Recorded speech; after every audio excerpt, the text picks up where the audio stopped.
আজ থেকে অনেক দিন আগের কথা। একটি হিমশৈল উত্তর আটলান্টিক মহাসাগরে প্রবেশ করে। তারপর থেকে কেটে গিয়েছে বেশ কয়েকটা দশক। এটি সমুদ্রের স্রোতে বিশাল পরিবর্তন ঘটায়। এমন ঘটনা শেষবার বরফ যুগে ঘটেছিল। সেই সময় উত্তর আমেরিকার লরেন্টাইড থেকে ভেঙে গিয়েছিল অনেক আইসবার্গ। এই ঘটনা হেনরিক ইভেন্ট নামে পরিচিত। তবে সাম্প্রতিক সময়ের এই ঘটনা নিয়ে বারবার উদ্বেগ প্রকাশ করেছেন পরিবেশ বিজ্ঞানীরা। এর কারণ হলো গ্লোবাল ওয়ার্মিং। মানুষের কার্যকলাপের কারণে বায়ুমণ্ডলে গ্রিনহাউস গ্যাস বৃদ্ধির ফলে তাপমাত্রা বৃদ্ধি পায়, আর এর প্রভাবই হয় জলবায়ু পরিবর্তনের মতো ঘটনা। এর ফলে মেরু অঞ্চল এবং হিমবাহের বরফ দ্রুত গলছে। এই ঘটনা একদিকে পৃথিবীর অতীতের বরফ যুগের ইতিহাসের সঙ্গে সম্পর্কিত, অন্যদিকে এটি ভবিষ্যতে মানব সভ্যতার জন্য সম্ভাব্য বিপদ সংকেত বহন করছে। বরফ যুগ ছিল পৃথিবীর এমন একটি সময়কাল যখন বিশ্বের একটা বৃহৎ অংশ স্থায়ীভাবে বরফে আবৃত ছিল। সর্বশেষ বরফ যুগ প্লেইস্টোসিন যুগ নামে পরিচিত।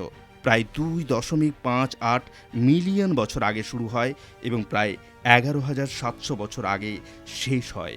এর প্রধান কারণ ছিল পৃথিবীর অক্ষের কৌণিক পরিবর্তন, সৌর বিকিরণ পরিবর্তন, মহাসাগরের কার্বন ডাইঅক্সাইড চক্র। বরফ যুগে হিমশৈল এবং বরফের প্রলেপ সমুদ্রপৃষ্ঠের উচ্চতা 120 মিটার পর্যন্ত কমিয়ে দেয়।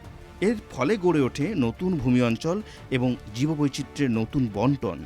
তবে এখন গ্লোবাল ওয়ার্মিংয়ের কারণে মেরু অঞ্চলের বরফের চাদর ক্রমাগত পাতলা হয়ে যাচ্ছে। তথ্য বলছে গত 30 বছরে আর্কটিক বরফ 40% বেশি হ্রাস পেয়েছে। এই আর্কটিক বরফের হ্রাস পাওয়া বিপদ সংকেত বহন করছে। অন্যদিকে অ্যান্টার্কটিকার লার্সেন সি বরফখণ্ডের মতো বিশাল হিমশৈলটিও গলে গিয়েছে। এছাড়াও হিমালয় এবং আল্পস অঞ্চলের হিমবাহ দ্রুত গলছে। এর ফলে সমুদ্রপৃষ্ঠের বৃদ্ধি ঘটছে ব্যাপকভাবে।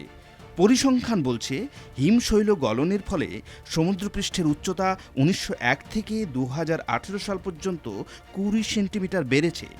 বর্তমান হার অনুযায়ী এটি 2100 সালের মধ্যে 1 মিটার পর্যন্ত বাড়তে পারে। এর ফলে জলবায়ুর উপরেও ব্যাপক প্রভাব পড়ছে। তৈরি হচ্ছে চরম আবহাওয়া। পাশাপাশি ঝড়, বন্যা, তীব্র খরা বেড়েই চলেছে। জীববৈচিত্র্যের ক্ষতিও হচ্ছে এর কারণে। পোলার বিয়ার এবং অন্যান্য মেরু অঞ্চলের প্রাণী আজ বিলুপ্তির পথে। পাশাপাশি মানব জীবনেও এর মারাত্মক প্রভাব পড়তে চলেছে। উপকূলীয় এলাকা এবং দ্বীপ রাষ্ট্রগুলি এই জলবায়ু পরিবর্তনের ফলে জলের নিচে চলে যেতে পারে। এছাড়াও হাইড্রোক্লাইমেটিক ব্যাঘাত হতে পারে, অর্থাৎ বরফ গলনের ফলে সাগরের স্রোতের ধরন বদলে যেতে পারে, যা চরম তাপমাত্রার পরিবর্তন ঘটাবে। পাশাপাশি জমে থাকা পার্মাফ্রস্ট গলে প্রচুর মিথেন গ্যাস মুক্তি পেতে পারে, যা গ্রিনহাউস প্রভাব আরও বাড়াবে। গ্লোবাল রিফিউজি সংকটও দেখা যেতে পারে এই কারণে। ফলে উপকূলীয় এলাকার বাসিন্দাদের জন্য নতুন বাসস্থান খুঁজে পাওয়া একটা বড় চ্যালেঞ্জ হবে। অর্থাৎ এভাবে যদি দিনের পর দিন জলবায়ু পরিবর্তন হতে থাকে, তাহলে একদিন একই বিরাট বিপর্যয় নেমে আসবে পৃথিবীর বুকে।